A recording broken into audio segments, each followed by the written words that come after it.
Welcome back to Jessy Junction. I'm your host, MC Jessy. And of course, today I have one amazing guy that you guys have seen on TV.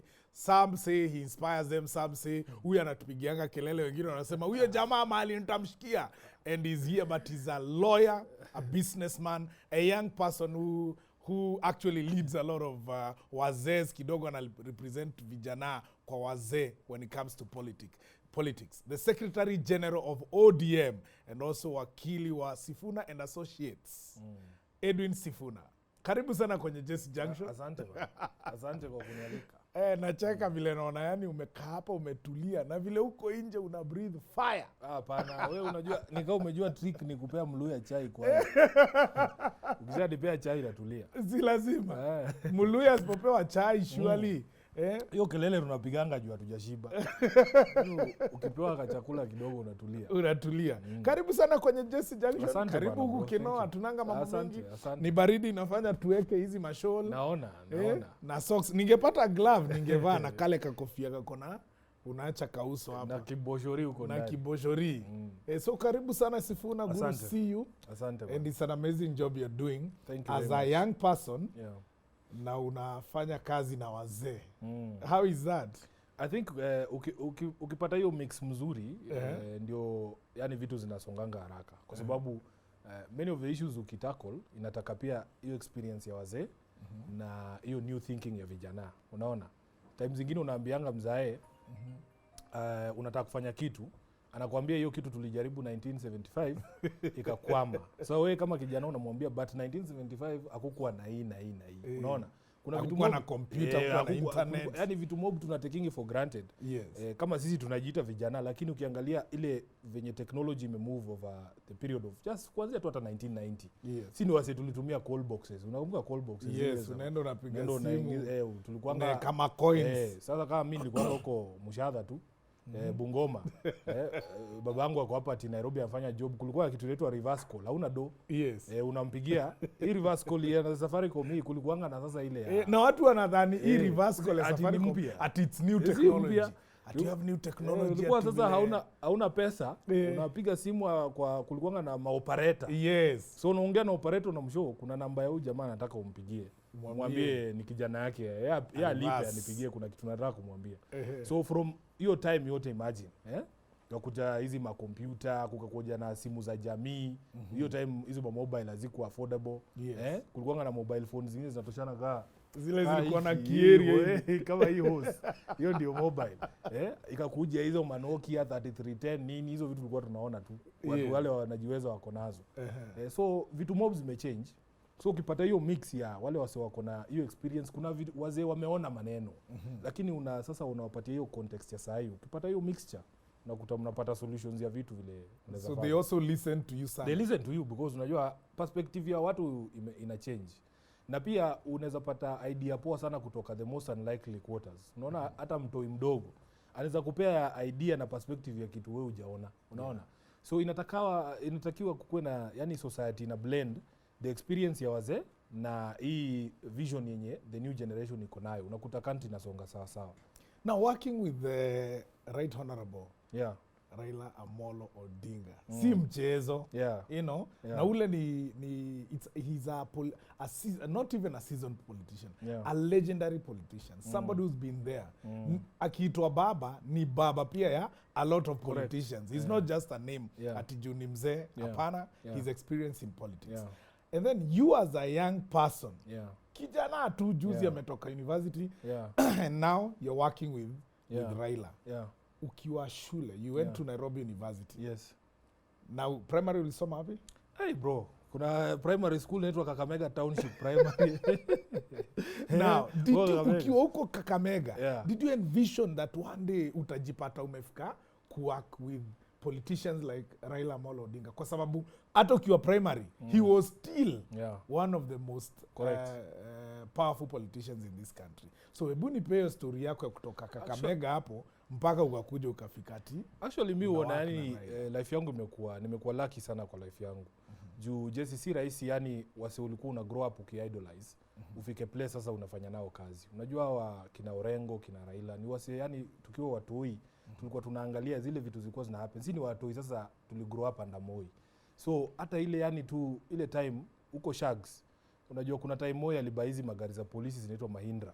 Sijui kama unakumbuka Mahindra. Yes. Hiyo Mahindra ulikuwa unaweza sikia engine yake kutoka far sana. Unajua sasa kama Shags kwa mlima hivi.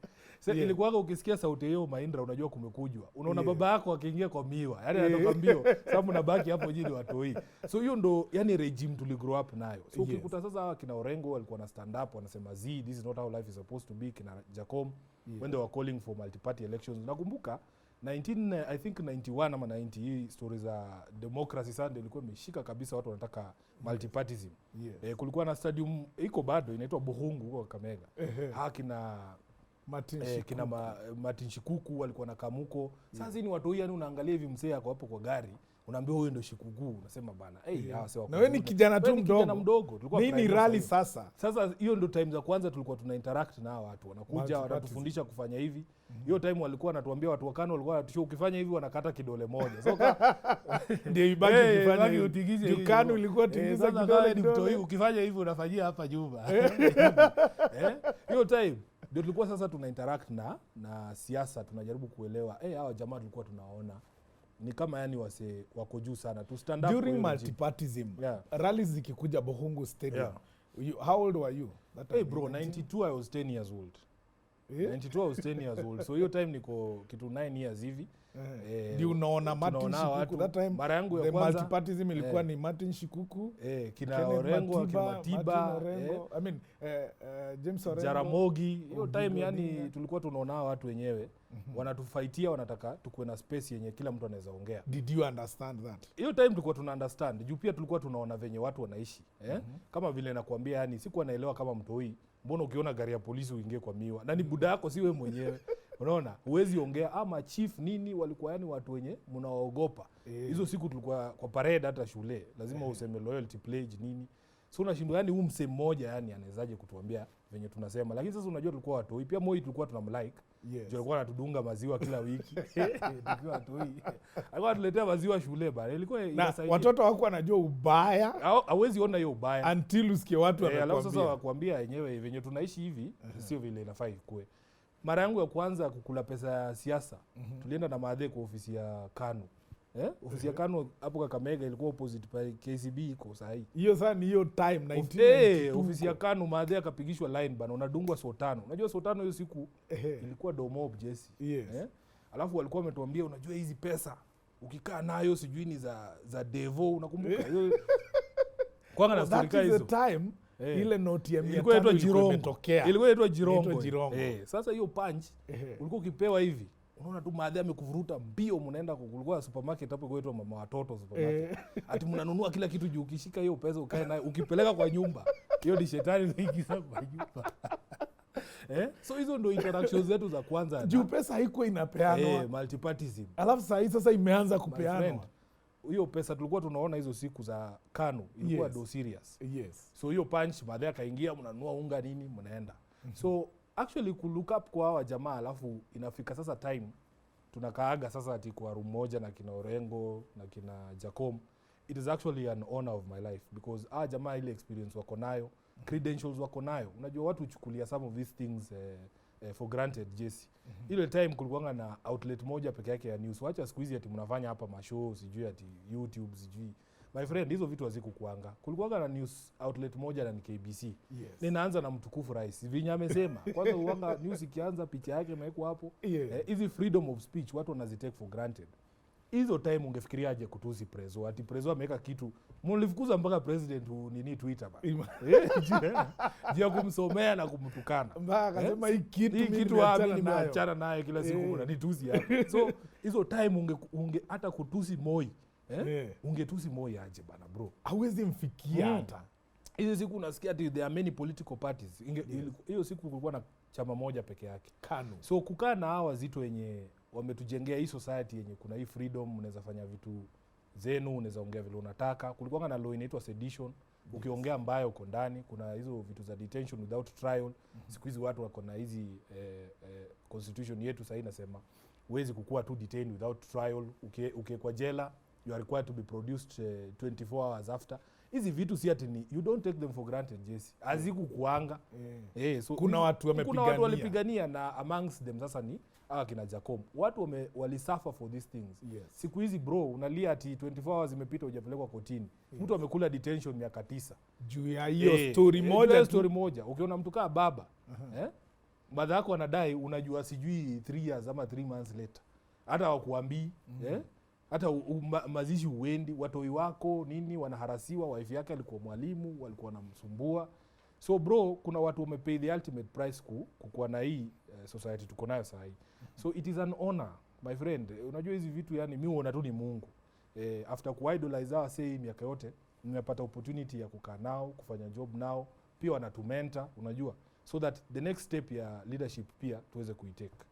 So ukiwa huko Kakamega, when you saw them, ndio hawa kwa ma Land Rover hiyo time, hazikuwa ma V8. Bro, ilikuwa ma pickup. Unaona kama sasa ile iconic kile kiahuja kirefu hapa juu. Ukiona hiyo iconic photo ya Sabasaba rally. Si walikuwa juu ya pickup kina Shukukuna kina Orengo na kile kiahuja kiko hapo. So hawakuanga na hizo ma V8 hiyo time, ungetoa wapi? Kwanza economy yetu ilikuwa ina perform vibaya sana. In fact, hata mimi kitu sasa ilini engage further kwa siasa na kujua yani pale decision making na leadership ya country na matter. Kuna time sasa donors, unajua donors walifika mahali wakachoka na serikali ya Moi.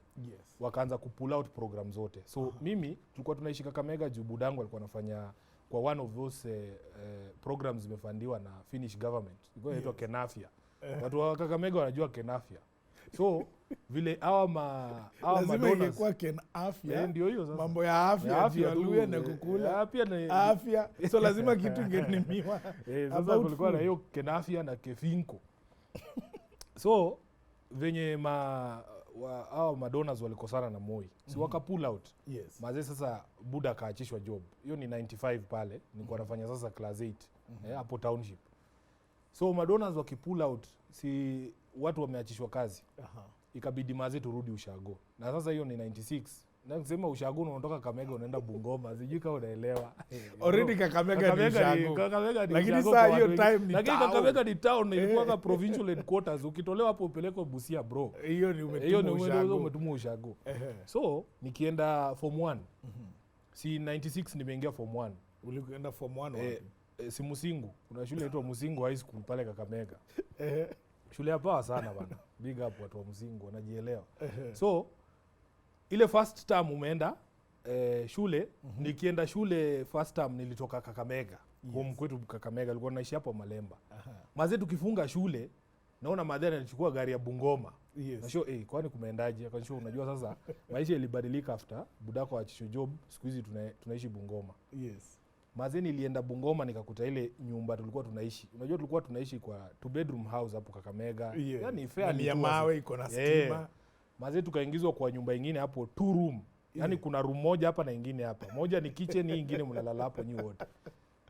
Jessy niliona ile umaskini ilikuwa pale. Ilikuwa shock yani, unajua.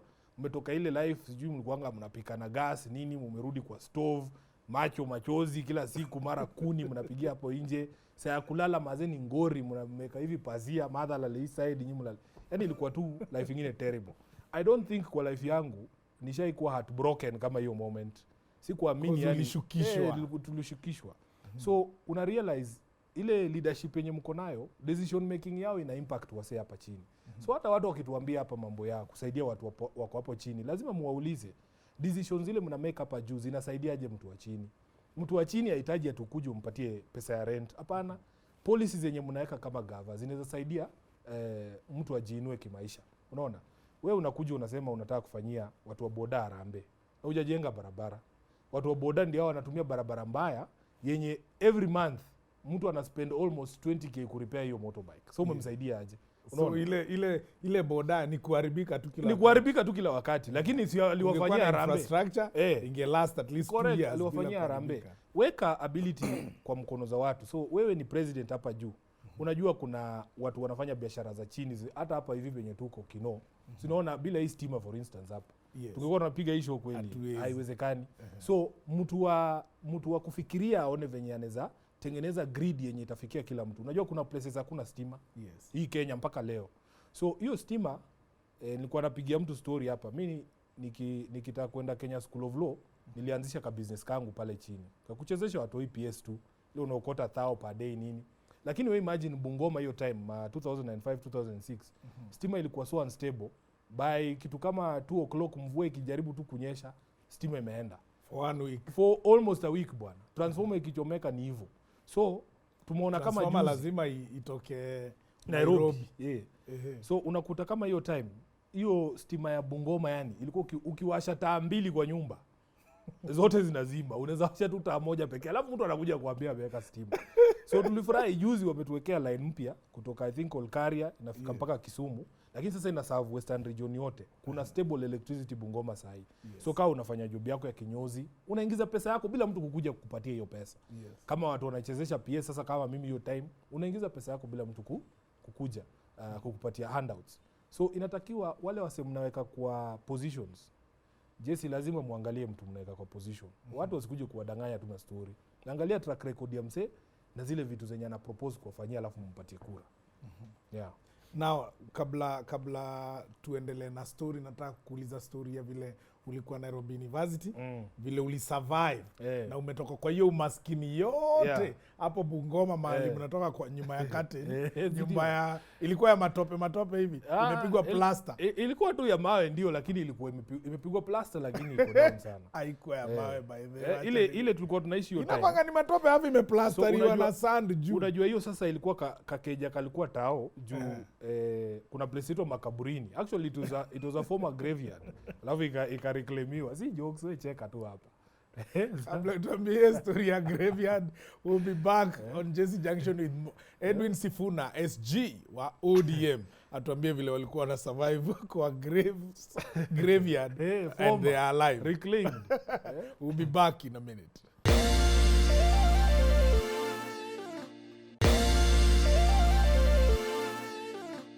Welcome back to Jessy Junction. I'm just here laughing. Of course, we are with the Secretary General ODM, Edwin SIFUNA. Wakili mnoma sana. You're telling me mlikuwa mnaishi kwa graveyard uko. Hiyo place inaitwa Makaburini. Ilikuwa watu wanajua Bungoma wanajua hiyo Makaburini. Wanajua hiyo estate. Inaitwa Makaburini. Iko hapo karibu na GK prison. Yes. It was a former graveyard. So wali reclaim tu after I think Ijae wakaitransfer. So from time to time ukicheza unaweza kutana na kibon kia msee nini zile hako clear vizuri. Na kupiga ball kumbe ni skali ya msee. So hiyo ndio place kwa tunaishi kwa hiyo 2-room house. Mlikuwa mnapata music ya kwa graveyards ati hata kaili hama kuna kuanga na mapepo ziko tu. Sasa kuna hizo story bro, lakini sasa mimi sikupata. All is experience. Mimi sikuzi experience labda zilikuwa zinaniogopa. So ikafika time hiyo life venye tulikuwa tunaona ni hard sana. Sasa Buda 96 akabaingi shake huko. Sasa place sasa tumejenga hao home.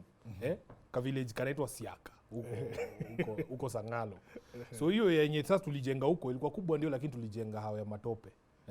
So Buda yangu ameishi kwa hiyo hao mpaka saa nikakuja sasa kumjengea hao yake ya mawe. Tulimaliza kujenga tu juzi tu. Unaona. So life huko hivyo una prosper pole pole. Lakini ikikuja kampo sasa ati nimemaliza form 4. Unajua life ya Nairobi ni different sana. Kwanza unakuja pale, I was the only person in our class ya class of 2001, wale tuliingia university 2001, wenye walitoka Musingu. Mazee sasa unakuja Nairobi unakuta wazito wametoka sijui kwanza Alliance, kuna wase 10, my guy my guy. Haya, kuna Mangeus hapo wametoka sijui PB sijui ni walikuwa wanaziita sijui patch, unajua majina zenye watu wa ushagoa hawaelewi. Juma shule za Ocha hazikuwa na nickname kama St. Francis of Assisi. Correct. Wewe ni wa huko. Hawezi tati St. Franyo. Hakuna St. Franyo. Unajua tu St. Francis. Bubias. Huko ndio umetoka. So ilikuwa hard sana. Imagine ati shule kama I know kuna Sigalagala girls. Ndio? Hapana. Hakuna Sigalagala. Hiyo Sigalagala ni polytechnic. Imagine umetoka tu high school inaitwa Sigalagala. Wacha hiyo. Inawezaje pewa nickname? Hapo Sigalagala. Yes. Kuna shule inaitwa Mahoho Secondary. Hiyo Mahoho watu ukijaribu kunini bro. Sasa ukikutana na mtu polisi tunatoka wapi hata kusema ni ngumu. Sasa ndio nakwambia. So unafika Nairobi umepatana na watu wamezoea Nairobi. Sasa inabidi tu alafu yani ni culture shock kingine noma. Mimi waambia Jessy watu, you know, in our house pale nili grow up hatukuwahi kuwa na TV. hatukuwahi kuwa na TV. So watu ukikuja Nairobi, sasa ndio unazoea TV ile yenye kwa hall of residence ya ma student. Hata watu unajua venye watu wa Arsenal wanapenda kujisifu, mimi nilianza kuona 1980. Naambia mimi nilianza kuona 201 nikikuja Nairobi. Ndio mara ya kwanza nikaanza kuona TV ya hall. Ndio tukaanza kujua ati kuna timu ka Arsenal. Sasa ulikuwa unataka ni support Arsenal kwa gazeti. Unajua ile picha imekuwa Kenya Times ati jana Arsenal ilipiga mtu 2-1. Hizi vitu za live games tulikuja kujulia hapa Nairobi. Bro, hakuwa tunajua kitu yote. Hiyo time tulikuwa na depend kwa our Higher Education Loans Board, walikuwa wanatupatia do. At least unajisustain pale. Maisha ya kampo ni rahisi. But I think our class ilikuwa na pia watu wazuri sana. I made a lot of friends wenye mpaka saizi yani ni mabeste zangu.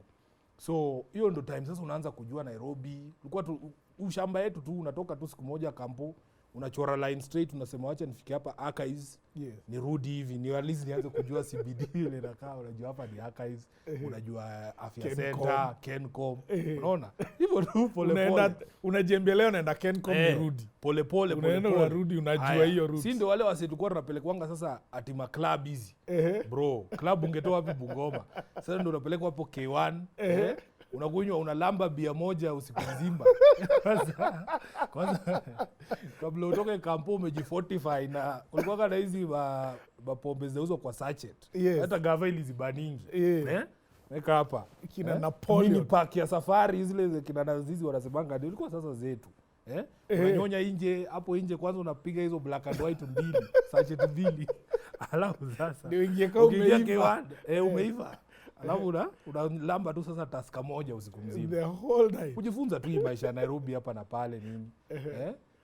Nakumbuka sasa hiyo time tumeingia sasa siasa kali hiyo 201, sasa tunataka kutoa KANU na kina Moi nini. Wale watu ukiwa campus ukaingia siasa. Bro, hiyo time siasa ilikuwa moto. Sidani nilikuwa nataka kutoa KANU. Wale mafala walikuwa naimba yote yawezekana bila Moi hapo Uhuru Park. Ni kina sisi. Wale watu tuliendea Kibaki akitoka London after atoke treatment kutoka akiwa kwa wheelchair. Akiwa kwa wheelchair kutoka airport, tulitembea kutoka airport mpaka Uhuru Park. Ni kina sisi. Wale wase tulikuwa tunaenda kupiga kura na SAIC. Hakuna kura tushaipiga na SAIC kama ya 2002. Because yani tulikuwa tunaona ile promise ya hii mabadiliko yote a new dawn. Hiyo time hata ile discussion ilikuanga hapo around this is going to be a new Kenya, tuko hopeful wase tumeingia kampo, majobs zitakuja, history ya tribalism tutaimaliza Kenya. Tulienda tukavotia Kibaki bana. Nilikuwa tunajua ni Mkikuyu. Si ati tulikuwa tunajua. Lakini hamkuona Mkikuyu. Hatukuona Mkikuyu. Watu waliona tulikuwa tunaona Kenya mpya. There's a new guy also. Tukapea Kibaki kura 100%. 2002 was the first time I was voting. Ndio nilikuwa nimefikisha miaka. Juu mimi niingia kampuni nikiwa 19. Unaona? So hiyo time there was a very great hope in this country kwamba hizi issues ndogo ndogo kama tribalism tutamaliza. Bro, ilichukua less than I think 2 years ama 3 years. Wazito wengine huko Central kaanza kutuambia, unajua nyinyi mmezoea kukaa kwa upinzani. Hii serikali you are very uncomfortable in government. Mtoke bwana kama mtaki. Endeni kwenye mnakaanga. Endeni pale mnakaanga. By the time inchi ilikuwa inafika hiyo time ya referendum ya 205, tulikuwa tumerudi ukabila kabisa. So the one criticism mimi kwa nayo na Kibaki government is that we lost that opportunity ya kumaliza tribalism kabisa. Mimi ni Mluya Jessy. I have voted I think 3 times from 2002, 2007, 13, 17, 4 times. I have never voted for a Luya. Atukusema wewe ni mtu wa tribe yetu atinampigia kura. I have never voted. I voted for Kikuyu once, Kibaki in 2002. I voted for Raila 3 times. Unaona?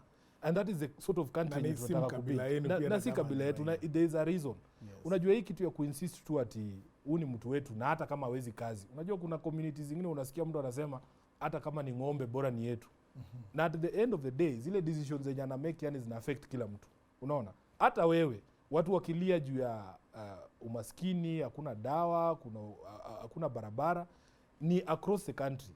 Haijalishi wewe unatoka wapi. Hata place yenye president anatoka kuna watu wanaishi very very poor lives, Jessy. So inatakiwa tuangalie, tuseme if indeed lazima the next president awe Mluya. Usiseme Mluya yoyote. Hiyo kitu ndio mimi nakataa.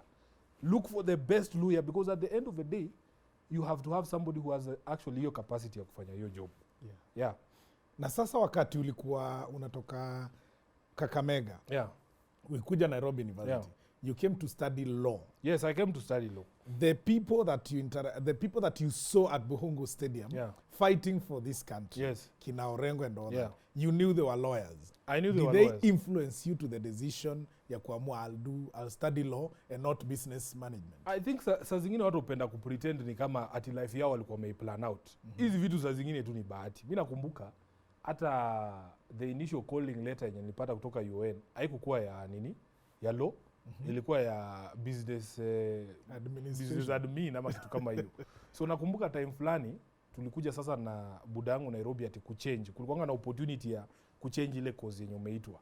Na unajua nilikuwaga we had very difficult relationships na our parents. Yes. Mimi budangu si ati tulikuwa mabeste. Tumeanza kuwa mabeste juzi. Juu ile kiboko ilikuwa inatembea kwa ile nyumba bro. Ilikuwa noma. So hata hiyo time tukikuja kampo ati tunataka kuchange. Yaani nilikuwa nataka tu nikatae kufanya vile anasema. Yeye ndiye alikuwa anasema mimi naona uchukue law. Unaona? Sasa juu hiyo ilikuwa choice yake, nilikuwa nataka tu kumsumbua na pia kumpiga pressure kidogo. Ambia mimi sisikii kufanya hizi malo zako nini. But at the end of the day kwa kichwa ngumu. Ilikuwa tu ile kichwa ngumu tu. Alafu akasema wewe fanya chukua tu hii kitu, nikakubali. Unaona? But of course wewe ulikuwa unataka kufanya nini? Actually nilikuwa nataka kufanya law, ni ile kukataa tu. Unajua kwa roho yako pia lazima usumbue kidogo. Kwa hivyo opposition haikuanza. Opposition ilianza kitambo. So when I look back, it was a very good decision because fortunately or unfortunately, law equips you to be able to deal with very many facets of life. And I think it is a good skill, especially kama unaingia kwa politics, because politics and laws inaendana vizuri sana. So nikaingia kufanya law. Tukamaliza around 2005 2006. Kwanza mimi hata siku graduate na klasi yangu kulikuwa na shida mob sana University of Nairobi. Stories za marks kupotea, mara unaambiwa sijui nini, So by the time klasi yangu kuenda ku graduate kuna marks sikuwa nazo. So mimi niligraduate 2006, klasi yangu iligraduate 2005. Alafu sisi hiyo time tukigraduate sasa kutoka University of Nairobi, initially watu wameenda Nairobi na Moi hawakuwa wanahitajika kwenda Kenya School of Law. Ulikuwa unapata degree yako unaadmitiwa straight. We were the first class to be forced to go to the Kenya School of Law. Tulileta shida sana. Tulikula tear gas hapo kwa barabara siku nyingine tukipiga maandamano yetu. Tear gas tulianza kukula hiyo masaa. Ikaingia kwa damu sasa. Umezoea. Ukazoea.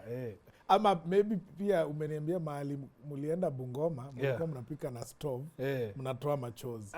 Maybe Mungu alijua hapo mbele kutakuja tear gas. Wacha kwanza nikwambie. Wacha nikuanzishie time ya kwanza nikikula tear gas. Kwa hiyo Buhungu Stadium. Tulikuwaga tunaenda hizi game.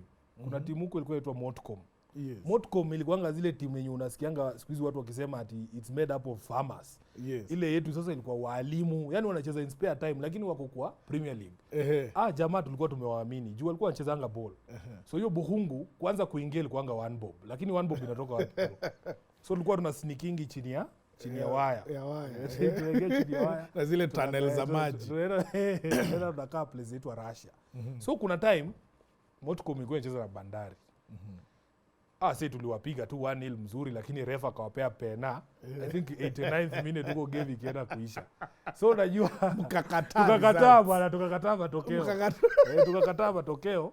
Alafu hiyo time sasa Bandari unajua ilikuwa parastato, walikuwa na team bus. Ndio sijui alikuwa itaati manyanga. Mungu hizo vitu. Kama na team bus kanakaa vizuri tukasema hii manyanga haitatoka Kakamega bila vio. So tumeenda kumwongojea kwa barabara kuwapiga mawe.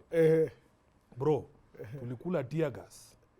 Mkiwa wadogo. Sasa tumeenda kupiga mawe basi ya Bandari FC. Tulikula tear gas. Hiyo ndo mara yangu ya kwanza kusikia hii kitu inaitwa tear gas. I was almost ilikuwa tu hizo 92 93 hapo. Ukakuwa initiated. Nikakuwa initiated kwa hiki kitu inaitwa tear gas. Ukakaribishwa ukaambiwa my friend. Hii ni kionjo. So hizi za kampo hizi kulikuwa na maandamano from time to time. But the biggest ilikuwa hiyo kuprotest hiyo issue ya kusema sasa students wa Nairobi waende Kenya School. Bro, yani sasa kama sisi watu tumetoka place hakuna pesa. Budako anakuambia wewe ukishamaliza campus umegraduate sasa ni wewe ujitegemee. Na usomeshe hao wengine. Which is why hata doo yangu sasa ya kulipa Kenya School of Law ilibidi mimi mwenyewe niende ni hustle. Na ndio nikakwambia nilianzisha hiyo biashara yangu huko nyumbani ya PS. Na ndio nilipia hiyo kitu. Hiyo hustle ilikuwa uko Bungoma ama Nairobi? Ilikuwa Bungoma. Watu wa Bungoma walikuwa wanajua kucheza PS. Watu wao walikuwa wanacheza, ilikuwa PS2 hiyo time. Na wanashika hiyo pad. Controller wanacheza. Hiyo kitu watu wao wamechanuka siku hizi. Na ilikuwa inaingiza pesa juu ulikuwa unacharge 1 bob per minute. So stima ikipotea hata 1 hour, hiyo ni 60 bob umepoteza. Imeenda. So that one you are raising money. You are raising money. That's how I was able to pay for Kenya School of Law. Juu wazazi hapo hiyo wakati walikuwa wajiwezi. Help haikuwa inasaidia beyond it. I am happy that after lobbying siku hizi wame extend hiyo to even private universities na hiyo Kenya School of Law na colleges kama hizo. Hiyo day ilikuwa unamaliza university, help wanaachana na wewe. Haya, hiyo help immediately umegraduate wanaanza kuweka interest kwa hiyo loan. So hata proposals zile tulikuwa tumetoa kama juzi za BBI za kupeana grace period. Hiyo kitu inasaidia Jessy. You can imagine umegraduate hauna job. Unaona? Sasa kama sisi wenye tuligraduate 2006 to 2005 pale, alafu the next year tukaingia kwa elections ya 2007. Maze venye kulitokea na hiyo post election violence, hakukuwa na job Kenya. So tulika unemployed for a very long time. Mimi nilikuwa natafuta job for almost 18 months sina job hapa Nairobi. Loan unafaa bro, niliumia sana. Nilikuwa na stay kwa SQ hapo South B. Place inaitwa Riverbank. Kama unajua Riverbank. Riverbank iko tu hapo karibu na kijiji. So nilikuwa na stay hapo kwa SQ, nilikuwa rent ilikuwa 6,000 per month. Na sikuwa naweza kulipa. Most of the time lakini nilikuwa na bahati, nilipata landlord mwingine, alikuwa landlady mzuri sana. Yeye alikuwa ananishow tu, wewe tulia na kuombea utapata kazi. By the time nilikuwa napata job, nilikuwa na deni ya almost 6 months, 36,000. Unaona? So I remember hiyo job nilipata ilikuwa 40k. Bro, nililipwa hiyo pesa hivi, nilienda straight kwa nyumba yao mama. Nikampea 36,000, nikabaki na 4k kwa mshahara yangu. Nikamshow tu thanks, yani for accommodating me. Juu angetaka kukuembarrass, angekufukuza. So mpaka leo sijai sahau huyo madha yani. Unaona? Ni muona tena. Sijai muona tena in all honesty, lakini sijawahi sahau ile ukarimu alinionyesha yani. Unajua hii town mtu akiamua kukuembarrass anaweza kuembarrass. So job ya kwanza yenye ulipatiwa 36,000 was bado ya wakili. Ilikuwa wakili sasa, lakini kwa kampuni ya mkate inaitwa Superloaf. Unaona? Hiyo opportunity venye ilitokea, nikasema ni sawa. So nilikuwa na do job Superloaf, headquarters yao huko Dandora, huko chini. So hapo hivyo kufika kwanza kutoka South B, ulikuwa unapanda matkaa 3. Ulikuwa unatembea unaenda Enterprise Road, alafu unachukua mati na kufikisha City Stadium. Alafu kukuanga na zile sijui ni 39 za Kangundo Road. Matkaa 3 ndio uende ufike huko.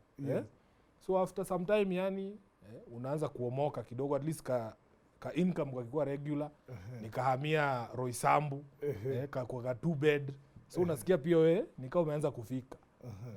Nikabai gari yangu ya kwanza, Mazda Demio zile za kwanza. Sasa hizo day bro ungenipata.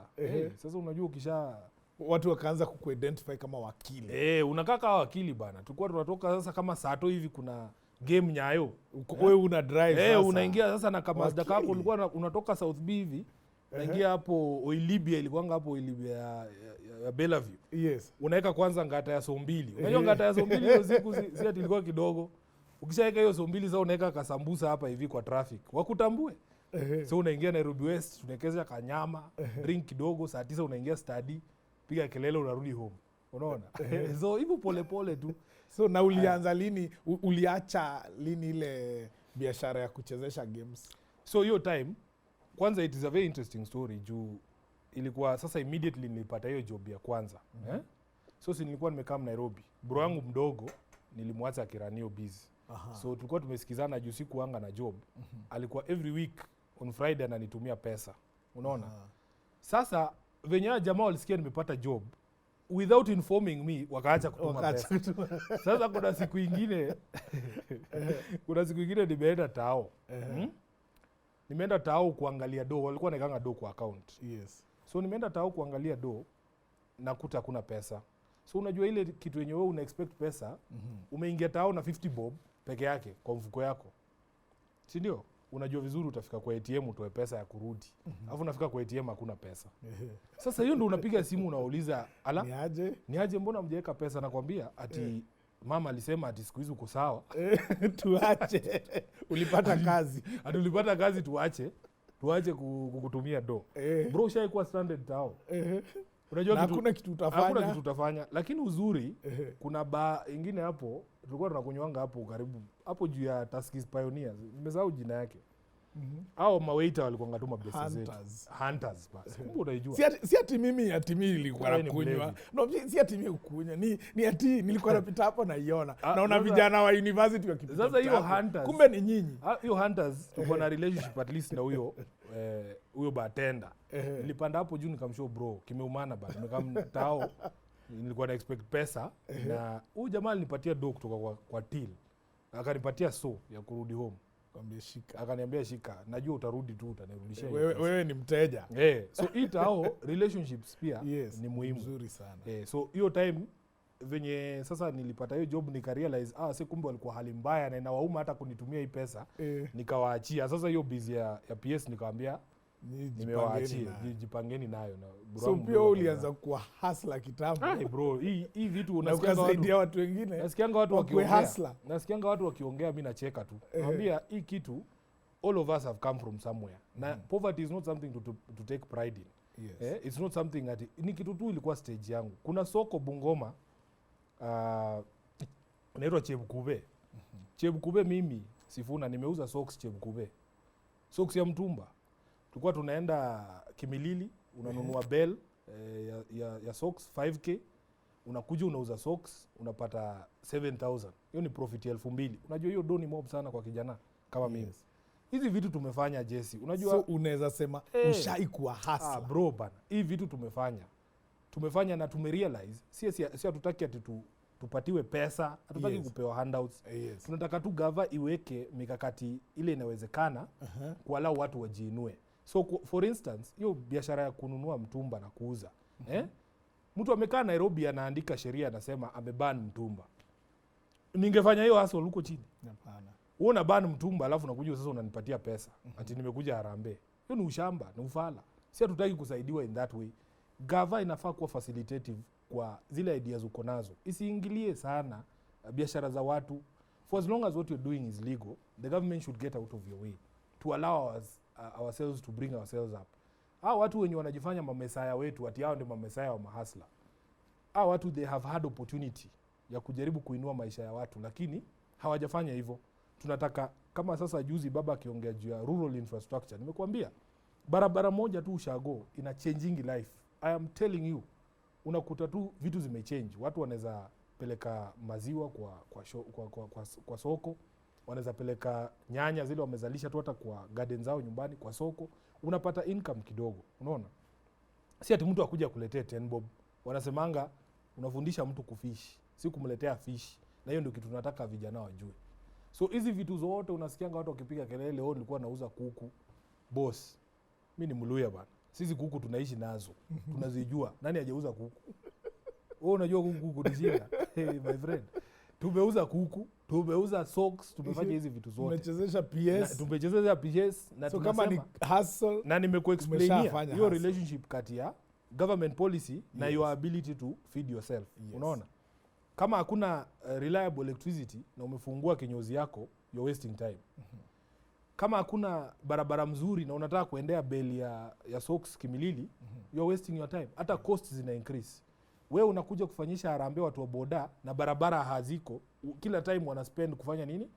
Ku repair bike zao. Haya, umeincrease taxation kwa mafuta huku Nairobi, si ndio?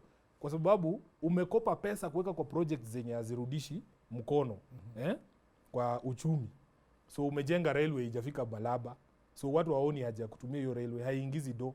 Lakini uko na deni unafaa kulipa, unaweka taxation kwa mafuta. Huyo mtu wa boda mwenye ulimfanyia harambee jana akanua boda, hana pesa ya kununua mafuta, cost yake imeincrease, hakuna do ana make kwa hiyo kitu. All these things are related na leadership bro. So lazima tuangalie. Watu wasikuje tu hapa ku throw around slogans wakisema sijui bottoms up. Hapana. Lazima tu explainie zile policies zenye umeweka, na wengi wao wamekuwa gava hii time yote. It is sufficient time for you to be able to put in place a few things zenye zinaweza saidia watu wajisaidie. Hawataki kusaidiwa. Nyinyi unaongea juu ya bottoms up economy. Nikikupatia example, company kama Mumias bro ilikuwa ina sustain uchumi ya an entire region. Watu wangapi walikuwa employed Mumias? Watu wangapi walikuwa wanategemea Mumias kama farmers? Mimi I am a farmer by the way. Huko Shags kuna shamba kuka yangu aliniwaachia. Watu tunapanda miwa, tunauzia Nzoia sugar. Hiyo cheki ya miwa ikiingia boss inakuanga pesa mzito sana. Si pesa kidogo. Unapata mtu kama uko na shamba 10 acres nini, although the payment might come after 18 months, you are able to plan yourself kama ni watoto unaenda unawalipia fees ya mwaka mzima. Unaona? So wewe unaallow hapa Nairobi watu waingize sukari cheaply kutoka UG, kutoka place zingine. Wengine wanafanya smuggling, unasikia mpaka sukari inatoka Kismayu. Kampani yetu yenye sisi tunategemea tunapeleka miwa yetu is unable to compete. Alafu inafungwa. How many people have you destroyed because of your greed hapa juu? Then unakuja kutuambia mambo ya bottoms up approach. Hapana.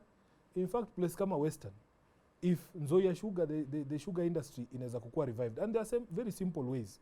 I am happy sahi MP wangu ameleta at least commotion kusema kukuwe na protectionist measures kwa sugar industry such that watu wasi import sukari cheaply kuharibu ile market ya local needs. Wanatuambia wanaweza tuletea sijui fast maturing cane, wanaweza upgrade hizo industries zetu, machines zinatumika ni za kitambo.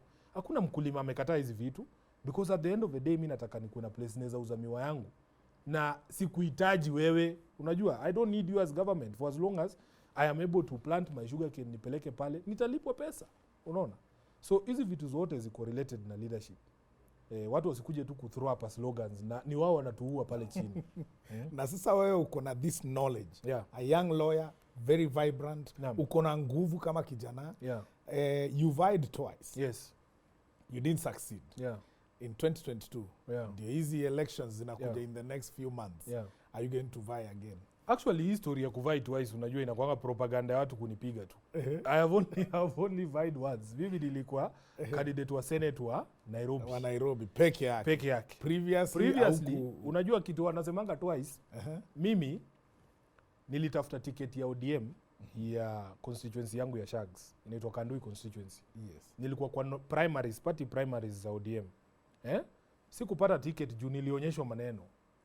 Pale kwa ground unajua ukikuja kama hujajipanga unaonyeshwanga maneno especially kama kijana na ndio unaanza. Yes. Hauna zile networks na hauna ile pesa. Mimi nilikuwa naona live zile ballot papers zikinunuliwa tu mtu anasema ni wewe uko na do shika zinaenda zinastaffiwa kwa box alafu wana declare winner. Unaona? Lakini ile miujiza mimi wanga naona hiyo nomination ya ODM ilikuwa April 2017. By April of 2018, yes. I was the SG of ODM. So we kumbuka, umetoka place yani we unaweza nyang'anywa ticket. Within a year, Mungu amekuweka sawa wewe ndio unapeana ticket. Unataka kuniambia hiyo si muujiza? Hiyo ni muujiza. So nilikuja ni muujiza. Na sasa wale watu walikuonyesha kivumbi huko. Sasa hao jamaa acha nikwambie. Hao wenye ulikuwa unaona vile wanafanya. Wako tu sasa unajua sasa mimi ni boss wao. Sasa mimi ndio mkubwa wao, lakini unajua ile kitu mzuri, mimi by this kipingi grudge. Na in fact najua hata hiyo time walisikia ati SIFUNA anaenda kwa SG, I think wali expect uta revenge. Lakini sasa unajua bro, mimi that is not how I'm built. Unawajua. They are my friends hata mpaka saa hizi ni rafiki zangu. Huwa mnaongea nao unaambia nyinyi mlifanyia hivi na hivi. The first meeting nilifanya after nichaguliwe SG, nilienda kwanza home. Nilienda kwanza home. Tukasema sasa tunatangaza amani. Tunajua tulikoseana. Even if you ask them, we had a very candid discussion. Yes. Nikamwambia hiyo vitu imepita because Jessy ukiweka hizi vitu kwa roho, venye Mandago wanasemanga weka kwa lungs. Yes. Na mtu anakukosea leo kesho mtakuwa marafiki. Yes. It's not healthy hata kuweka hiyo. Mmefanya handshake correct. Mko pande moja. Kwa pande moja. So hata hiyo time ya tunajua pia ni siasa tu, lazima siasa mvurugane. So they have worked with me very well after I became SG. So nikakuja Nairobi after nimalize hiyo nomination. Hauna pesa, watu wako wako disappointed, kila mtu wako down. Nikarudi tu kwa ofisi. Hiyo SIFUNA and Associates ulisema. Yes. Nafanya tu kazi sasa, si ndio? Yes. Wazito wa chama wenyewe ndio walinipigia simu. Wakaniambia boss, tunaona hii Nairobi tulikuwa tumepea mtu ticket ya Senate, lakini huyu mtu hatawezana na huyo candidate wa Jubilee. Na sisi tunaona venye tunapiga hesabu, wewe unaweza kuwa a better prospect. Unacheki? So nilikuwa kwa ofisi yangu, si mimi nilijitafutia hiyo ticket. Wakakuja wakaniambia watanipatia ticket. Nikawapatia conditions, fulfill any of those conditions, lakini mimi niliingia tu nikaran. So in 2022 mimi I'm hoping ya kwamba I will also be able to present myself as a candidate for election. But the truth is there is possibility of so many changes in the political landscape. Una sasa kama hii discussion ya BBI inaweza, if it goes through the courts and we have a referendum, kuna proposal for instance hapa Nairobi we might get 12 new constituencies. We might do away with the seat of women rep, we might have 2 senators. There are a myriad of changes. So saizi kujua ati place unataka kuingia is a bit difficult kabla the chip settle. But I want to assure my supporters, najua niko na supporters. Yes. 2022 mimi nitawaomba kiti. Lakini bado hujajua ni gani. Kwa sababu ndio nakwambia hizo mathematics ni mingi. Mathematics ni mingi. Na lazima as a politician ukue tactful. Si ati unajiingiza tu uende useme nataka kusimama women rep. Alafu women rep ikue scrapped after BBI, utaambia nini watu? Utaambia nini watu? Lazima uangalie vile itakuwa. Na sasa vile ulienda ukakuwa SG wa ODM. Na unajua chenye ilikuwa ina happen ukiwa mashinani, vile ulichezwa kama kijana. So what have you done pale kama SG kwa ODM to make sure vijana wengine wenye wanavae huko hawanyang'anywi their right? Hiyo ni swali poa sana. Kwanza, na the other one ni certificate kupeana. Kama hiyo ulipigiwa ukaambiwa Nairobi, we kuja, shika, vie. And maybe there was someone else who wanted to vie against you kwa primaries za ODM. Kwanza hiyo ya Nairobi, hiyo ya Nairobi, si ati there was somebody else who wanted to vie. Kuna mtu alikuwa amepewa certificate tayari on live TV. So ukweli wa mambo Jessy, mimi nilirutwa certificate Bungoma na hapa Nairobi nilirutana. Unajua hivyo ndo kunaendanga. But as SG nataka kuambia tu ukweli. I never want any person to go through what I went through during the nominations of ODM in Bungoma. And it's a good question umeuliza, what have we done? So job yangu ya kwanza, the first thing I ever did nikiwa SG, tukaweka together task force ya kuongea na members wa chama watuambie ni nini huwa tunafanya wrong. Hiyo task force ilikuwa headed na mama yetu wa Catherine Muma. Walizunguka wakatuambia shida yetu inakuanga nomination ya chama. Watu wanapenda ODM by the way kwa ground.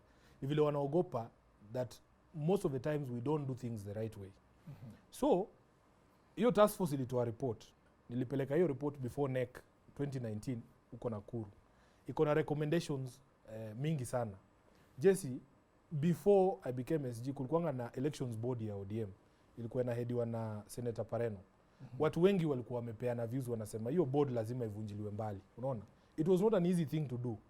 But as we speak right now, we implemented that recommendation. We now have an entirely new elections board. Tulifanya changes mingi kwanza throughout the party. Na tukaensure kwamba saizi ukifanya nominations za party lazima watu wakuwe satisfied. Na nitakupatia example. Tumekuwa na almost 10 by elections tangu ni kwa SG kuanzia 2018.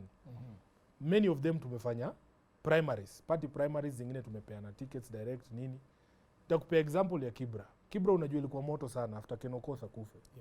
Tulikuwa na almost 20 candidates walikuwa wanataka ticket ya Kibra. Wale wasee wanapenda ku paint ODM in bad light, hasa watu wa magazeti, watu wa media, walikuwa wameshasema Kibra kutakuwa na fujo nini. Tulikaa na hawa candidates tukawa explainia process mpya.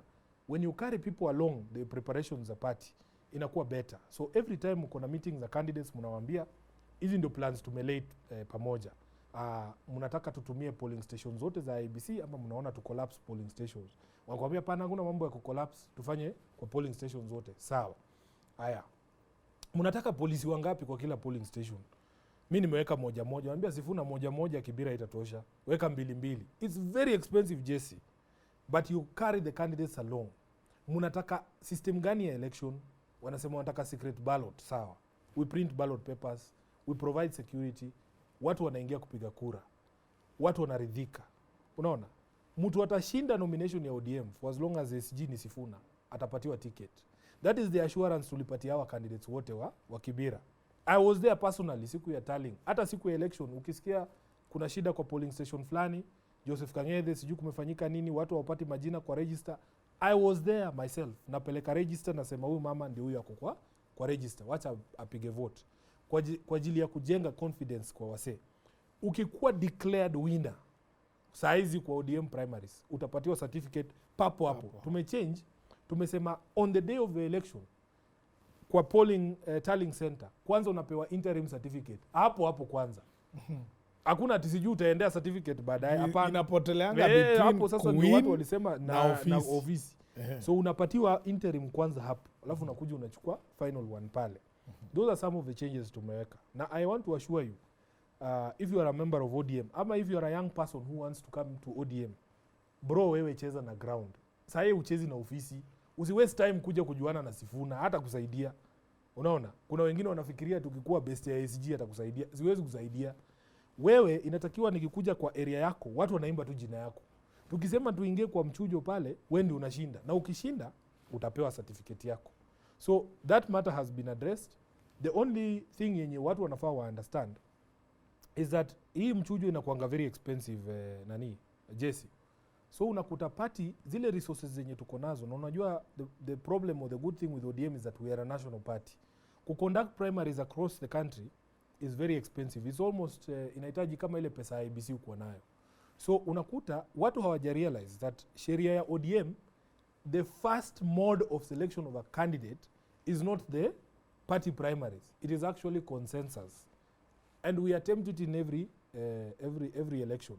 So kama kuna candidates wawili, we constituency yako inaitwa ya South Imenti. Sasa mko candidates wawili. Kitu ya kwanza mimi nafanya kama SG na run poll yangu. Tunatumianga very credible houses, hizi research houses kina Infotrack. Wanaenda huko Imenti wanapiga research, wanatuambia hapa Jessy ako na 32, huyu Sifuna ako na 30. Haya, ama Jessy ako na 60, Sifuna ako na 10. Sasa mi kama SG nikiwaita kwa ofisi sijawaonyesha hiyo poll.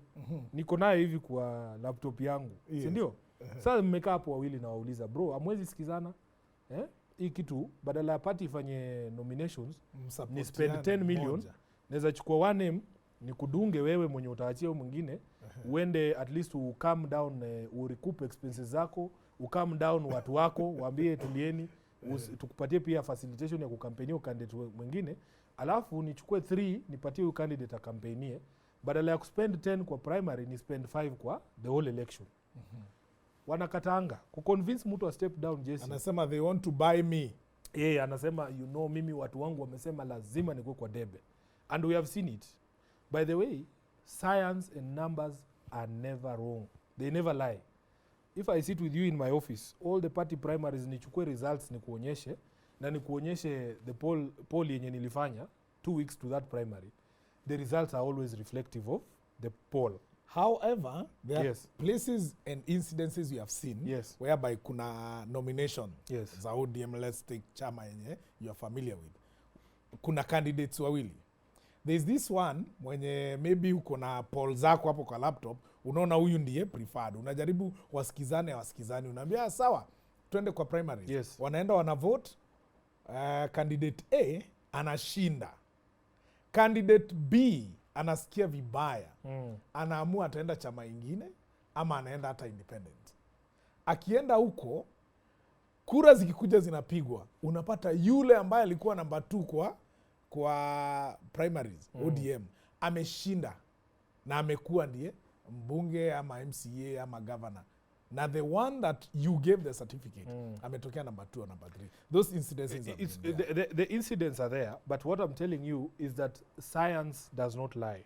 Especially when that science is pure. Haijakuwa interfered with na other political considerations. Unaona? Most of the times, Jessy, these opinion polls that we commission, they are not done by the party. I've told you tunapatia watu kama Infotrack wafanye. Most of the times, actually majority of the time, results that the actual elections in a reflecting what the science was telling you. The incidents yenye unaongea juu yake ni ile yenye mtu mwenye hata the science was showing this guy is popular. Party primaries labda huyu jamaa kona pesa, huyu mwenye ni weaker candidate ameenda amevuruga, ameemerge the winner. At the end of the day ata lose. The funny thing about politics is that hata ukiita watu uambie si tumesema the first attempt ni consensus. Wanakataa, wanasema wanataka primary. Unawauliza hii primary tukifanya matokeo utakubali? Yes. Utaunga mwenzako mkono? Yes. But wanasiasa ni wale wale.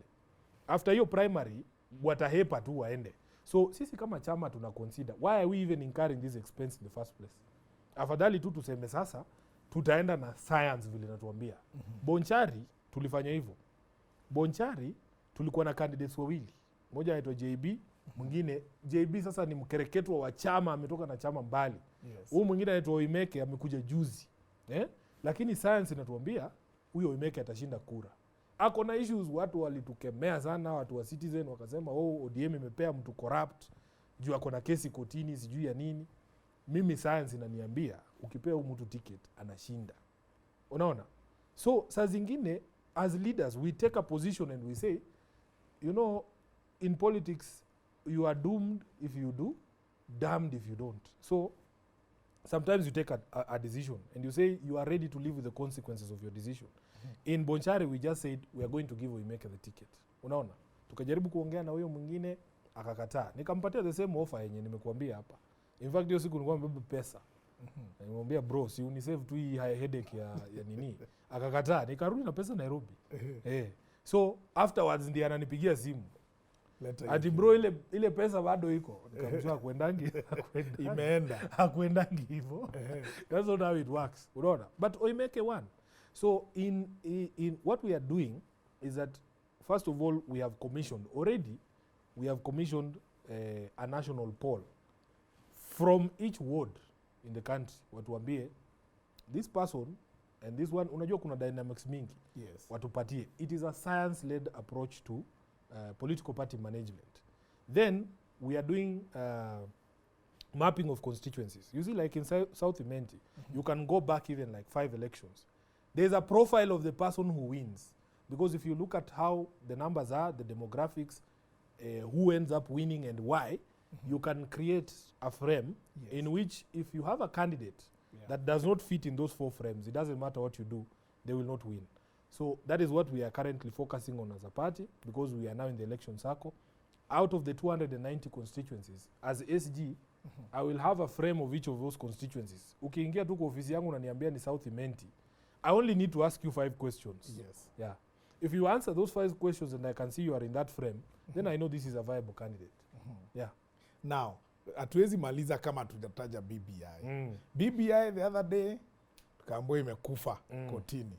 In your opinion tu nauliza yako without a particular question, because there are many young people ambao wanasikia tu BBI.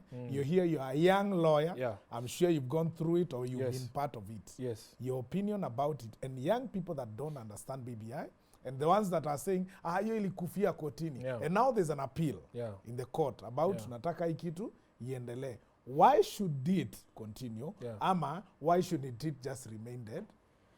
Na kuna hao hawajasoma but they trust what you'll tell them. I think without taking the background sides. Yeah, without taking sides, although you know my side.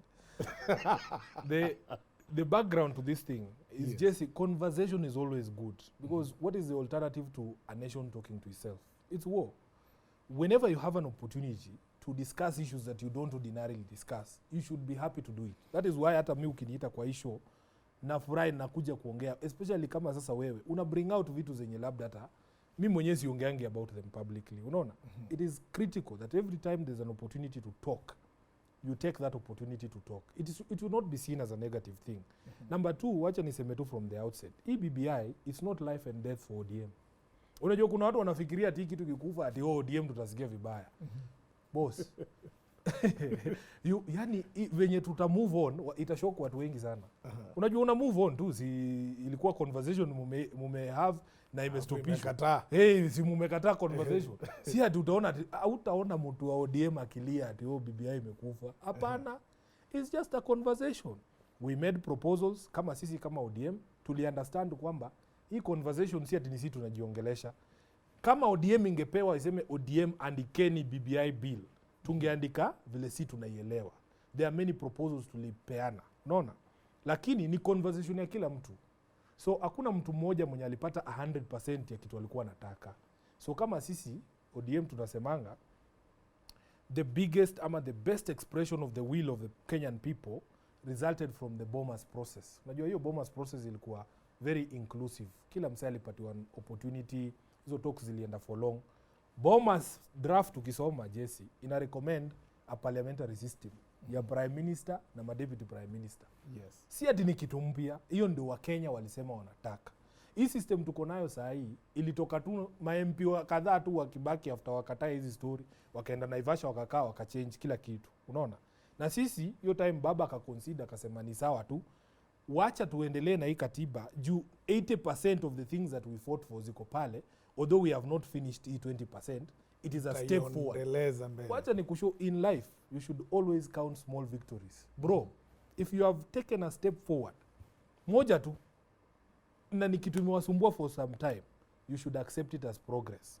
So tukasema wacha tupitishe hii kitu, but we shall revisit these other areas. Kuna vitu mingi ziko pale kwa katiba zenye watu walikuwa wanataka na hazijafanyika. The best example, tulisema tunataka bunge ikuwe na equity, gender equity. Tuseme not more than 2/3 of the House of Parliament should be of one gender. Si ndio? Si imetushinda kufanya, Jessy. Yes. So mkikaa mfikirie which other way can we do it? Si kitu mbaya. So BBI for instance, on that question ilikuwa tunajiuliza which other system can we use to make sure kina mama wanapata nafasi kwa bunge. Sisi kama ODM tukapropose kuna kitu inaitwa proportionate representation.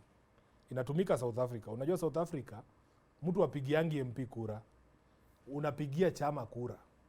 So chama iko na list ya watu wataingia kulingana na percentage ya kura yenye watapata. Na hiyo list inatake hiyo format wanaitanga zebra.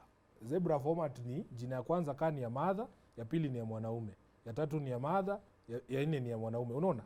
Such that ukichukua hizi majina useme ODM imepata 50% of the vote, utachukua 50% of the names.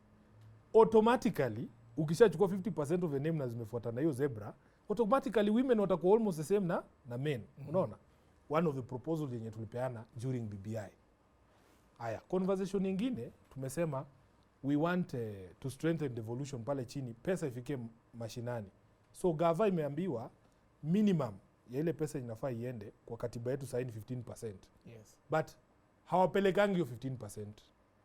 So unajiuliza, if the constitution says hii ndio inafaa ikuwe minimum, why can't we do more?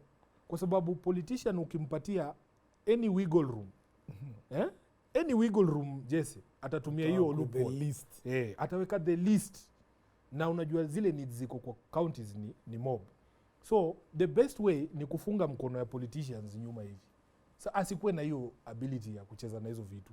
So tukapropose hii pesa badala ya kusema minimum ikue 15, wacha tuweke tu minimum ikue 45. Si kwanza ODM tulipropose 45. Bro, ukipatia county kama Bungoma 45%, inaenda kuwa almost double ile pesa tunapata. Hiyo kitu iko na impact. Watu wenye wanaweza kukua employed kwa counties, projects zenye counties zinaweza fanya, zile barabara inaweza jenga, maji inaweza tengenezwa kule. Ina impact wananchi directly pale chini. Ukidouble pesa ya Bungoma, ni Raila anaenda kukula hiyo pesa huko chini? Raila does not come from Bungoma. Imenti, tukipeleka pesa devolution huko Imenti, nani anaenda kubenefit? Si ni mwananchi wa kawaida. So the problem yenye iko na hii BBI ni kwamba tuliwacha wale opponents wetu wa frame the issues for the public. So kwa mind ya public wameambiwa hii kitu ni ya kuingiza Raila State House, hii kitu ni ya wadosi, hii kitu sijui ni nini. So mind ya public already iko poisoned against BBI. Hizi vitu mtu abadilishange katiba ati for their own interest. Bro, tukichukua kama hiyo issue ya HELB tumeongea hapa, tukasema tupeane vijana tax break, ama hata hiyo ya HELB ilikuwa ile period ya kurepay upewe muda kwanza ujiestablish. Vile nimekuambia nitoke kwa SQ niende Roysambu ndio uanze kunidai pesa. Unadai pesa niko kwa SQ bana. Bro, hata sijalipa. Lazima upewe kabisa. Lazima nikishaanza kuweka ile sambusa kwa ile Mazda Demio, nasema huyu jamaa huyu sasa anaweza lipa hii loan. Lakini huwezi kuwa tumetoka chuo leo afu wase wanakuwekelea madeni. Tukasema business enterprises za vijana, kama wewe sasa issue yako, upewe 7 years ujiestablish bana. After 7 years, Jessy, kama hujajiestablish enyewe hapo hata wewe utakusamea. Pia uko na mchezo. Funga urudi. Unajua hata kina Klepto ndo walisema period. Kabla jina yako inakuwa miaka 8. Correct. Sasa hata sisi tunajua after hiyo 8, bro, kama hujajulikana So kina Nyashinski walichangia BBI. Wamechangia BBI na wanapiga kelele hapo wanasema. Now those are the issues zenye unaongelea ni Yeah. issues zenye ziko ndani ya BBI. Yeah. Now do you think kwa sababu some conversations that the publics are having that you have also seen in the media and also people normal conversations in kawaida two groups za vijana and all that. The issues that are being discussed is BBI came, yes. The document might not be bad. The conversation might not be harmful. But we are struggling. We are capital intensive kind of an economy in Kenya. Tuko na madeni nyingi sana. Corruption ndio hiyo hatuja address. Then the general election ndio hiyo inakuja inakaribia. Again, money will be used there. Ukiangalia the services that we are expecting from the government, bado hazijakuwa implemented. The promise that even the sitting government that promised, even the promises that came with handshake, whereby now the opposition and the sitting government is working together. Hatuja achieve all those things. The conversation about BBI si mbaya, but timing.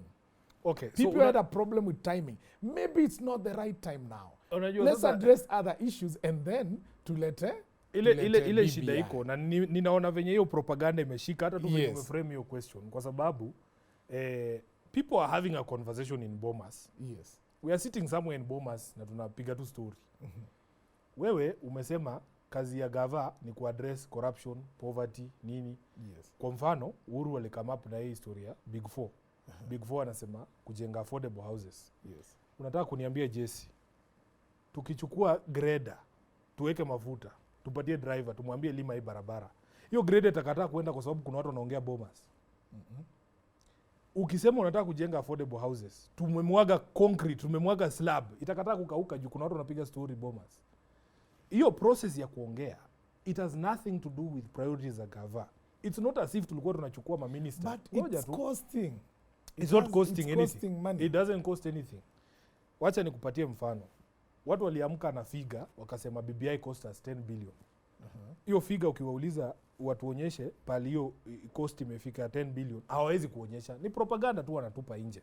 Haya, in the meantime, watu wanaleta hiyo outrage wanasema BBI ina spendo. So tuseme hata tumekubali tuseme ili cost 10 billion. Bro, 10 billion compare na do ilipotea Kimwarer na Aror ni 60 billion huko. Unaona ile outrage iko towards BBI inatoshana na outrage ya Kimwarer. If really we are genuine as Kenyans, where should your outrage be directed? That's a question that we want to know.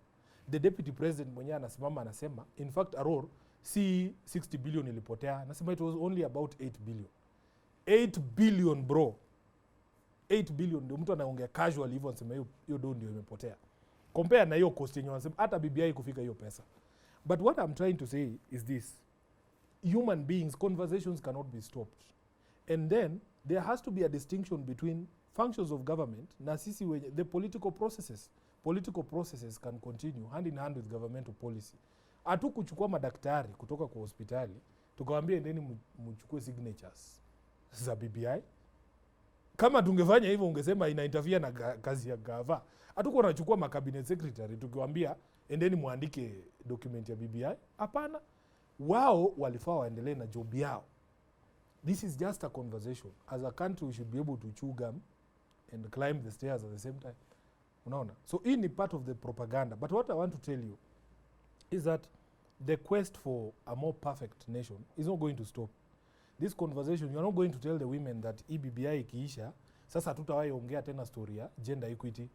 It will come up again and again because human beings by their nature, we are always looking to perfect our situation. And the conversation will not stop, whatever name you call it. Even if the courts stop this thing, yes, we will go into the election. But I can guarantee you, if the election does not result in a house that has gender parity, the women will still talk. If devolution continues to suffer, that the resources are not enough for the functions that have been devolved, that discussion is always going to be there. The question of how we address corruption, my brother, do you know what you can do with 60 billion? You can imagine, you know, even Raila alikuwa anauliza juzi, there used to be a time when, as far as corruption was concerned, 10% was enough. What happened to 10%, Jessy? Why is 10% not enough? If we are saying, yes, corruption has to be there, what's wrong with 10%? Who increased it to 100%? Ile unaiba kila kitu unaenda nayo. bro bwana, how are we supposed to survive as a country if we are at that level? So these conversations will not go away. As a country we have to talk to ourselves, tujiulize kama kweli this is sustainable ama haiwezekani. Sasa ODM ni opposition party ama ni government? Kwa sababu after the handshake atusikii hata hakuna whistleblowers anymore. People also loved Honorable Raila Odinga because of his ability to whistleblow. Kuna pesa imepotea hapa, ni sasa kumenyamaza. So ODM as a party, you being the kwanza wacha nianze unajua katiba yetu ina place the responsibility to defend our constitution and our social fabric is placed on all of us. The most dangerous thing, Jessy, is for you to outsource your civic duty to one individual, because irrespective of who you are, you have a finite number of days on earth. So you imagine when Raila Odinga is not there, mtakuwa mnasema nini? So lazima sisi wote first to accept kwamba there is no single person mwenye job yake ni kukua opposition. Hakuna mtu amezaliwa kukua opposition, number one. Number two, sisi kama chama tunaendelea kuwa tunafanya kazi yetu kama upinzani. The only difference is Kenyans are used to politics of confrontation. There's a reason why Raila alikuanga whistleblower hiyo siku. Because the people who are working in civil service, they could not trust the institutions zenye zimepatiwa nguvu ya kuinvestigate vitu. Mtu anaona badala achukue information apelekee DCI, na anajua hawa DCI labda wataenda kumseti kwa mdosi wake, the only person mwenye wanaweza trust na hiyo information ni nani? Ni baba. Wanamletea. Unaona? But right now, after the changes that have been made hata kwa EACC, kwa DCI, people in public service, they have some faith that ukipeleka hii information kwa hizi institutions wanaweza kukusaidia. So the other difference is hii politics ya confrontation ni kitu wa Kenya walikuwa wamezoea, ya kwamba baba anajibishana na Uhuru amesimama Kinangop anaongea, baba amesimama Mombasa anaongea, wanapigiana kelele. But these days there are ways in which we handle these issues in a more cordial manner, and I'll give you a very simple example. ODM was given committee chairmanships that traditionally belong to the ruling government. Let's start with finance, which is now under Gladys Wanga. When the proposals came from government, for instance, to increase tax on bread, on baby formula, milk, on motorcycles, those proposals came from government, which is Uhuru, and they landed at a committee headed by a member of ODM. That committee threw away all those proposals because they said hizi zinaenda kuumiza mtu wa kawaida. Zikatolewa. Haya, watu wanaongeanga juu ya how are we going to solve the question of debt and so on and so forth. Kila muda, kila siku economy. But hakuna kitu wanafanya. Tuko na chairmanship ya Parliamentary Accounts Committee, Opiyo Wandayi. Wametoa proposal for the first time, bro, wanasema kabla gava iombe pesa kama inapita 1 billion iletwe for approval through parliament. So si kuongea tu, unafanya kitu. Huyu SG mwenye anaongea juzi tu, about 3 months ago, gava ilitoa kulikuwa na proposal ya kuincrease bei ya mafuta. Kama mnakumbuka, sisi tulitoa statement tukasema hiyo itakuwa ushetani saizi kuincrease bei ya mafuta in the midst of a pandemic, tena saile farmers wanatarajia kuingia kwa shamba kupanda. Juu unajua diesel ndio inatumiwa kwa hizo tractors za kulima mashamba nini. Gava ili suspend hiyo kitu na ikasema itatafuta pesa ya kucompensate all marketers, lakini hawataongeza pesa. For the second straight month, Jessy, including this month, the ERC, yesterday, ERC has suspended increase of price of fuel, although the landing cost has gone up. That is the opposition party at work. So I don't know what people talk about when they say, ati home umebadilika. Unajua, a leopard does not change its spots. Na hii kitu ilikuwa handshake, haikuwa ubatizo. Unajua ubatizo ndio na changing inatoa viumbe hata jina. Inabadilisha hata jina, ulikuwa unaitwa Yakobo, unaitwa kitu kingine. Okay. So we are who we are. ODM is still ODM and Jubilee is still Jubilee. All right. Yeah. All right. I'm supposed to finish kwa sababu hata producer ananiambia time imeisha, we have to finish. Ni imewashwa tu na maswali mawili. Tuendelee tu, hata producer akitaka kwenda tumalize aende tu. Sisi tutaendelea. Sisi tuendelee kunywa chai. Producer kwa wapi? Yuko kwa gallery. So now 2 questions and then we are done. Correct. In brief. First of all, ODM, strong party. You said the other day you can only negotiate. You are only in talks with Jubilee. You can only talk with Jubilee Party. Yeah. There is UDA that came the other day associated with the deputy president. Wakikuja waseme, come on, baba, kuja tuongee bana. Hii maneno tuone namna gani 2022 tuingie. You'll never have a conversation with the UDA. Even if they offer an olive branch, waseme ODM want to work together. I think if they come and they say they want to support ODM for the presidency, hawezi kataa, hakuna kura mbaya. Unajua ikiingia kwa hiyo debe zote zinafanana, hakuna mtu anajuaga hii ni kura ya UDM. Watupigie kura tutakubali. The point that I was making was that zile instructions tuko nazo saa hii ni za kuengage na Jubilee for purposes ya kuunda coalition. Kwa sababu tumekuwa kwa coalitions before, Jessy. We have learned certain lessons. The biggest problem yenye tuko nayo, especially na our former partners wetu ndani ya NASA, ni kwamba hawatakangi kujikubali kwanza. Unaona? Because atusemi ati kura yako hatuihitaji, but don't exaggerate your capacity to help us. Unaona? It's not that we don't need you, but don't exaggerate how much we need you. You see, Jessy, you can come to me and you tell me I have 10 votes and I have 100 votes.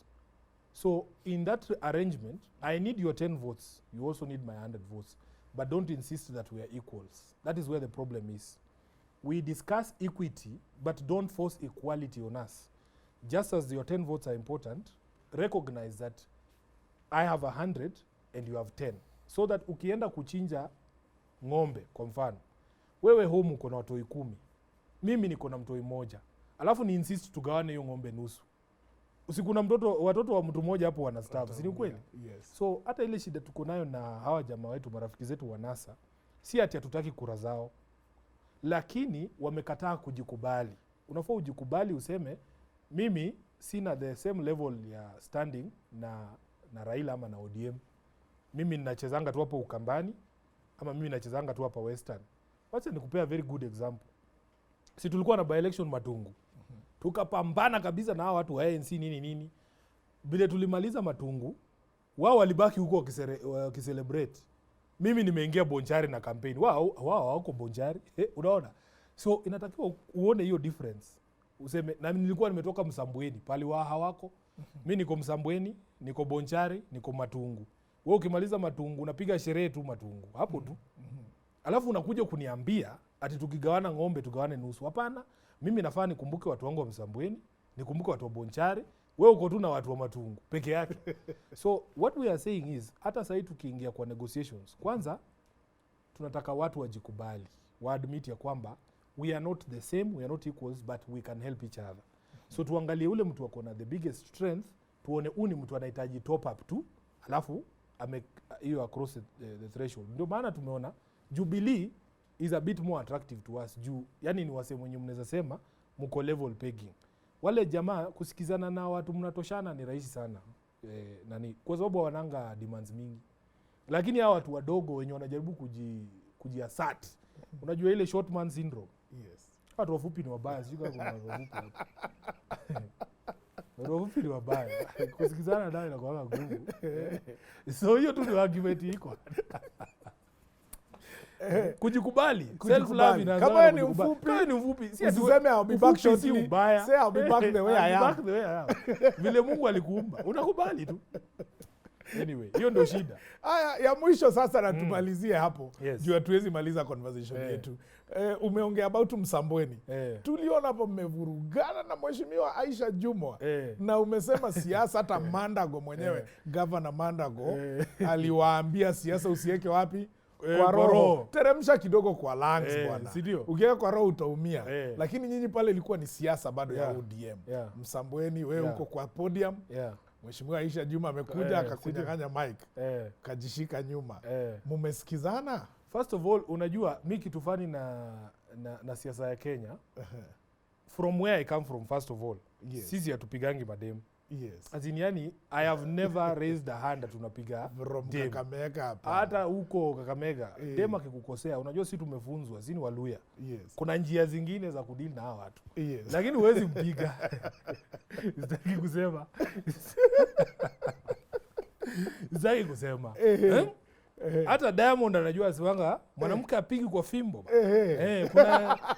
Kuna njia zingine za kuhandle hiyo situation. So even in the face of provocation, ndio unaona watu kama Nelson Havi wanatuchomea sana juu sisi wanaume Waluya hawezi piga dem.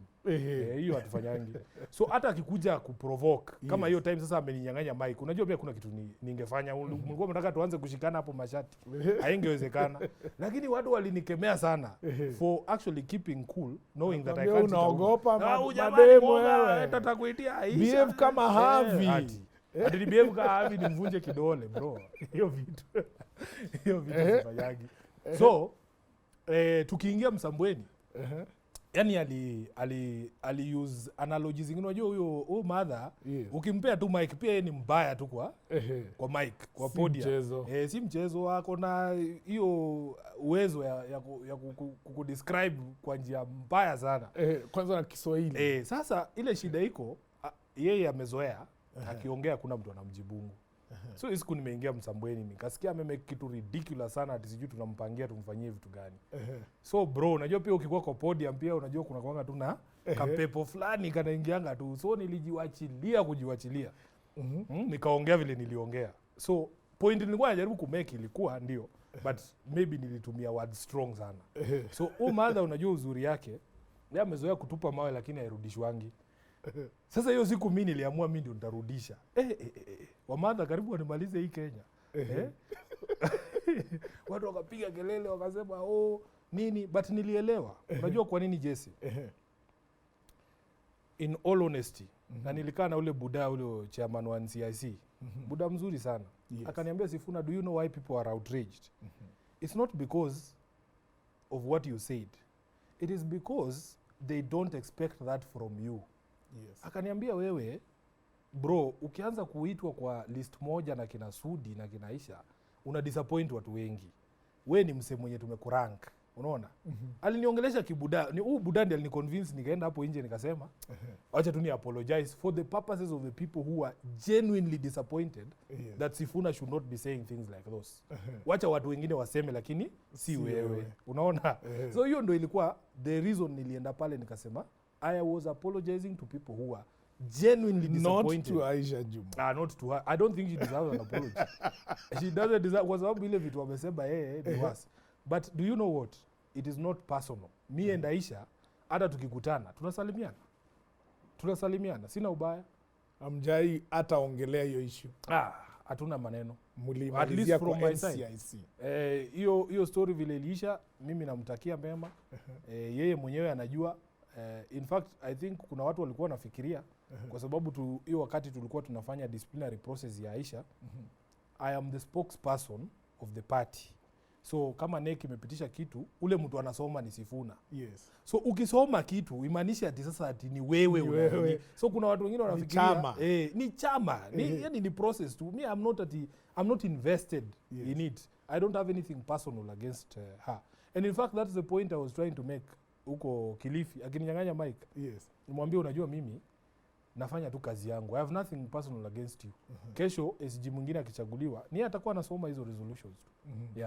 Na sasa NCIC hawajakuita tena baada ya tweet hata hiyo ukaambia Havi nitakupiga. Unajua huyo Havi kwa throat. Havi kwanza, unajua Havi kwanza ni best yangu. Hiyo ni kitu yenye watu hawajui.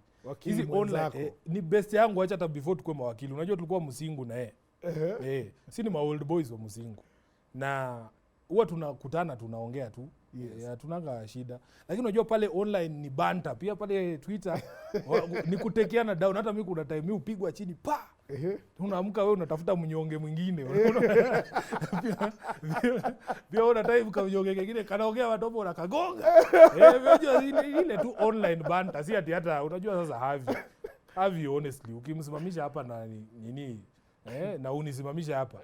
Hiyo ngumi nikimpiga si ati itavunja tu sauti yake, itamuua bwana. Huyo mtu so I have no intention ya kuassault me.